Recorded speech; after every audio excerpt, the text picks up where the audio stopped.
कर्नाटक में कांग्रेस की सरकार ने धर्मांतरण कानून रद्द करने का फैसला लिया है, जिसके बाद कर्नाटक से उठी सियासी आग की लपटों ने मध्य प्रदेश का रुख कर लिया है।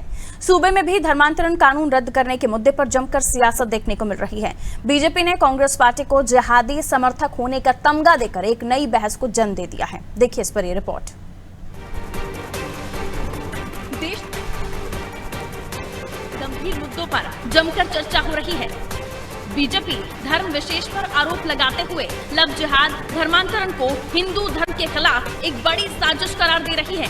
उधर अब कर्नाटक में धर्मांतरण कानून रद्द के निर्णय के बाद बीजेपी के निशाने पर धर्म विशेष के साथ साथ कांग्रेस भी आ गई है। इतना ही नहीं, कर्नाटक के मुद्दे पर मध्य प्रदेश में भी सियासत शुरू हो गई है। कयास ये है कि बीजेपी इस मुद्दे के सहारे कांग्रेस को हिंदू विरोधी बनाने की रणनीति तैयार कर रही है। मध्य प्रदेश में ये चुनावी साल है और बीजेपी चुनावी वैतरणी पार करने के लिए हिंदू वोटर्स को साधने के प्रयास में है। ऐसे में धर्मांतरण कानून रद्द का मुद्दा मध्य प्रदेश में बीजेपी के लिए संजीवनी का काम कर सकता है। एमपी पहुंची कर्नाटक की सियासी आग। कर्नाटक में धर्मांतरण कानून रद्द करने पर एमपी में रार। बीजेपी ने बताई कांग्रेस की जिहादी मानसिकता। जिहादियों का साथ देने का कांग्रेस पर लगाया आरोप। कर्नाटक में धर्मांतरण कानून रद्द करने का फैसला होने के बाद मध्य प्रदेश में सियासी हलचल तेज हो गई है। बीजेपी पूरी ताकत के साथ मैदान में है। आरोपों के दौर शुरू हो चुके हैं। आलम यह है कि मध्य प्रदेश बीजेपी मतदाताओं के बीच ये संदेश देने में जुट गई है कि मध्य प्रदेश में अगर कांग्रेस की सरकार चुनी जाती है तो यहाँ भी लव जिहाद के खिलाफ तैयार किया गया धर्मांतरण कानून का हथियार कर्नाटक की तर्ज पर मध्य प्रदेश में भी कांग्रेस जिहादियों के कदमों में डाल देगी। उधर पूरे मामले की गंभीरता को भांपते हुए कांग्रेस मध्य प्रदेश में बचाव की मुद्रा में आ गई है। जो दिग्विजय सिंह से लेकर के कांग्रेस का नेतृत्व, यही इनकी जिहादी मानसिकता है।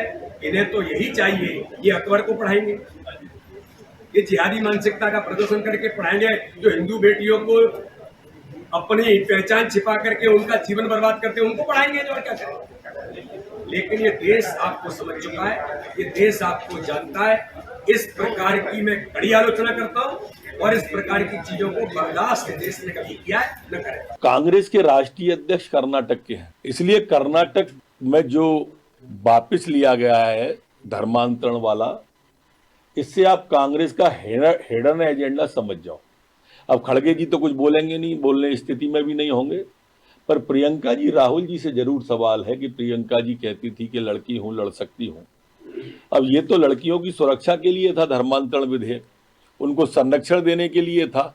क्या कानून रद्द करना जिहादियों को संरक्षण देना नहीं है? एक बात स्पष्ट हो गई कि कांग्रेस का हाथ जिहादियों के साथ। कानून में अगर मनमर्जी के संशोधन किए गए हैं तो उन्हें बदलने का अधिकार विधानसभा को है।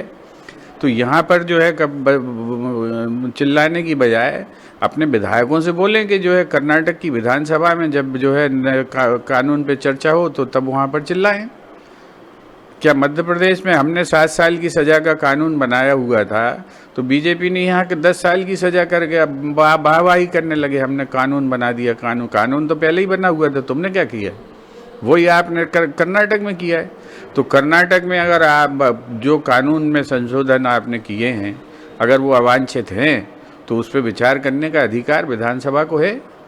ये भारतीय जनता पार्टी जो है विधान को मानती नहीं है क्या, या संवैधानिक व्यवस्था को नहीं मानती? मध्य प्रदेश सहित इस साल कई हिंदी भाषी प्रदेशों में विधानसभा चुनाव है। ऐसे में कर्नाटक में लिया गया ये फैसला कांग्रेस के लिए सेल्फ गोल माना जा रहा है। अपने विरोधियों को घेरने में माहिर बीजेपी इस मुद्दे की गंभीरता को समझते हुए भुनाने में जुट गई है। हालांकि चुनाव में हार जीत का फैसला मतदाता करता है और मतदाता के मन में क्या है ये भविष्य के गर्भ में छुपा हुआ है। अनादि टीवी के लिए भोपाल से वैभव गुप्ता की रिपोर्ट।